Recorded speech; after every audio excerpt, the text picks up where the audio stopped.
Saudi Arabia and Putin team up to drop oil production from OPEC nations in order to make gas prices skyrocket in the United States. Secretary of State Antony Blinken says whoever blew up the Nord Stream pipeline likely did Europe a favor, so let's be optimistic. Bill Maher says it's time to get rid of Vice President Kamala Harris, and student loan debt forgiveness may just be another dangling carrot for votes. Thank you so much for liking these videos and sharing them. Let's go ahead and jump into today's news. Secretary of State Antony Blinken has made some controversial comments regarding the recent attack on the Nord Stream pipelines. He stated, ultimately, this is also a tremendous opportunity. He stated, it's a tremendous opportunity to once and for all remove the dependence on Russian energy and thus take away from Vladimir Putin the weaponization of energy as a means of advancing his imperial design. He went on to explain that the United States is now the leading provider of liquefied natural gas to Europe, and that Biden will be helping them speed up the transition to renewable energy. Now, is it wrong for the Biden administration to appear to take advantage of this attack as an opportunity to force Europe to transition into even more green energy?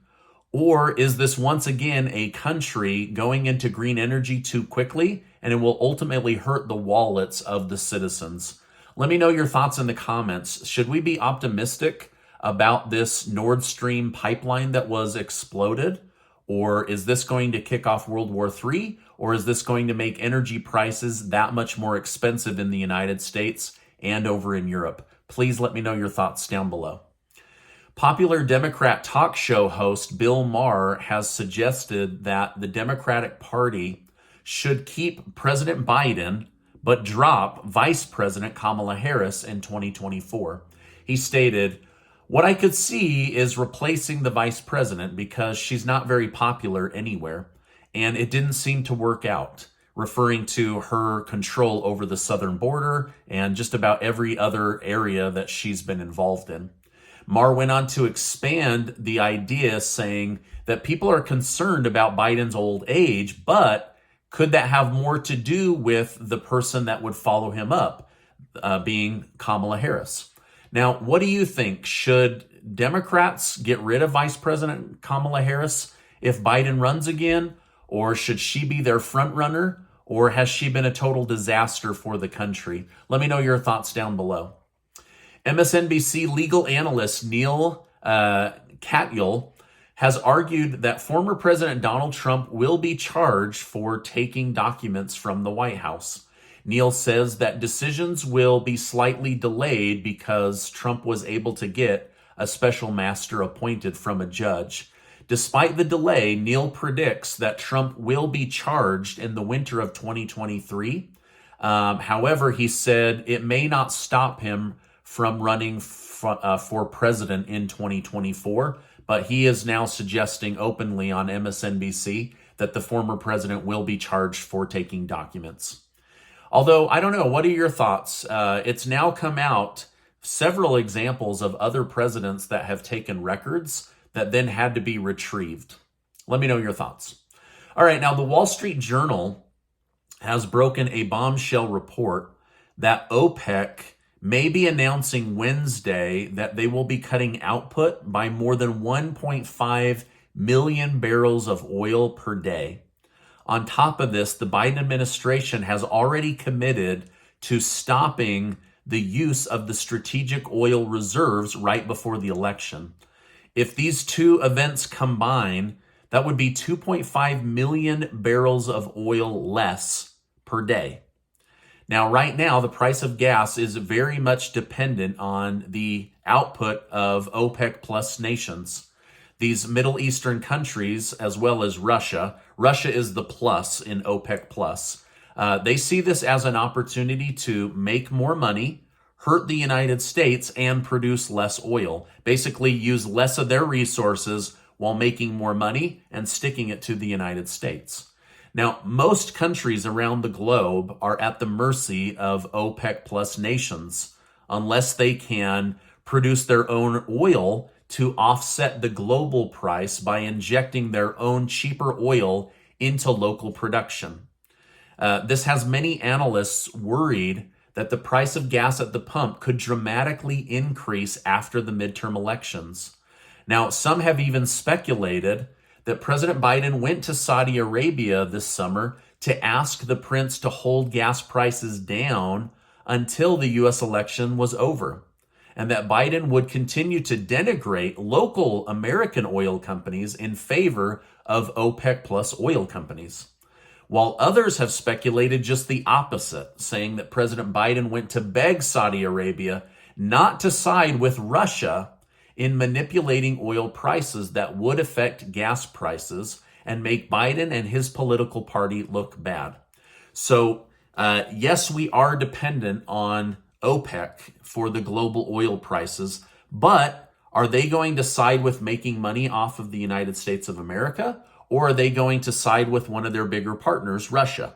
That's the big issue right now. And so people are speculating what the heck is really going on and how is it going to affect gas prices here in the United States, which then in turn affects inflation, food costs, clothing costs, everything. Now, either way, whatever Saudi Arabia and Putin of Russia and other OPEC nations are up to, some are saying that we could see the price per barrel of oil go back to $125 per barrel or higher. We could see gas prices go back to the May and June highs that we saw earlier this year. Either way, it will undoubtedly not be helpful to the inflation crisis we're all being forced to live through at the moment. In fact, one analyst said high oil prices could lead to high gas prices and mass layoff of workers as companies make their employment number decisions based on who wins elections. Companies tend to hire and fire based on which party they believe will keep gas prices low and costs low. So right now, these elections could affect the gas prices for good or for bad. Now, according to my research, the 20 plus OPEC nations will meet in person this week to decide what to do as far as production numbers, prices, things like that. So could be some very big news coming out of OPEC this week. New Republican House Representative Mayra Flores from Texas has introduced a new crime bill called the Reduce Gun Violence Act. The new bill would seek to take the money Democrats passed to hire 87,000 new IRS agents and redeploy that money to hire police agents and military to protect schools and neighborhoods that host schools. Representative Flores said a mother of four needs to know her kids are safe at school more than she needs to be harassed by the IRS. The new bill also seeks to give $2 billion a year over the next 5 years to train police and teachers on how to protect schools, and $1 billion to go towards mental health issues and getting people the help they need. Representative Flores said the money is already there, and the Inflation Reduction Act is not working, and it is not working to keep children safe. The IRS is going to go after the middle class, the ones who cannot afford a lawyer to fight back. Instead of having this money be spent harassing hardworking Americans, let's use it to keep our children safe. So she really wants that money to be focused on school safety, mental health, and gun reform versus just having more IRS agents going after the middle and lower income family that can't afford an attorney. All right, now Democrat Representative Abigail Spanberger of Virginia blasted her colleagues in Washington, D.C. She said there is something really wrong with House Speaker Nancy Pelosi and Steny Hoyer that they won't put through the bill that blocks members of Congress from insider trading on the stock market. Representative Spanberger said, "It's things like this that make the American public lose faith in their Congress. When Pelosi cares more about her stocks and inside info than the American people, something is wrong." She said, "This is a major failure of leadership and a conflict of interest that must be addressed." So hopefully they will. But as of right now, they said, we don't have time to go through this. We're going to move on to something else. Now, Hurricane Ian has finally ended its destructive path, leaving a trail of misery everywhere it went. Sadly, at least 70 people have died directly from the storm. My prayers go out to those in Florida that are dealing with this and other parts of the East Coast. Hopefully the rescuers can continue to find survivors and help get this part of the country back on its feet. Puerto Rico is also continuing to dig its way out of the hurricane that they saw not long ago. Now, one hero from this Florida mess, Zach Loesch, got a personal phone call from President Biden. On the call, Biden thanked him and his team for their hard work and the many lives that they saved. However, this same hero is expected to soon be kicked out of the military because of Biden's vaccine mandate. Republican Representative Mike Waltz of Florida stated, "Zach Loesch was deployed by the Coast Guard to rescue stranded Floridians, but is still being kicked out over a vaccine. Biden's mandate must end." Now, a lot has changed about our knowledge of the vaccine, its efficacy, its inability to stop the transfer of the virus. So do you think the military should kick heroes out like this that don't want to get a vaccine? Or is it time to move on now that we know that this thing was not what we were all told it was? Let me know your thoughts down below. Now, the stock market is green today with the Dow Jones, S&P 500, and the NASDAQ all trading well over 2%.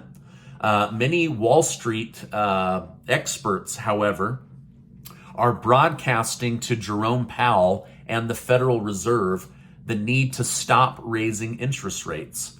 They say, hey, maybe you don't drop back down to zero and you hold where we're at, but to continue to raise interest rates is killing American 401ks, IRAs, brokerage accounts, and confidence in investing. So they're basically saying, stop. You're killing people's retirement accounts. You've gone too far. Gold and silver also saw a nice 2% jump today, leading many to believe in gold and silver again. Okay, now lastly, regarding student loan debt forgiveness, one election analyst said Democrats have no clear legal path through court systems to wipe out $400 billion of student loan debt. He suggested Democrats admit defeat and that that they find something else to make the focus of the midterm elections. But we will see what they do. He basically is saying that they've put this out there in order to help win elections, but they know they have no legal path to make this happen, but that won't come out until after the elections. And so he's basically saying, admit defeat, be honest with the American people, and move on. But this is the kind of stuff that gets people elected, right? We'll lower your taxes. We'll lower your student debt. We'll get you health care. We'll get you abortions, right? So every party makes massive promises, but in this case, this legal analyst is saying it's not going to happen. Now, I'll just push back and say, we don't know what's going to happen, right? There may be a path forward, but he says he's just not seeing it right now. All right, now this is my update for today. As I know more, I will definitely come on and share more with you.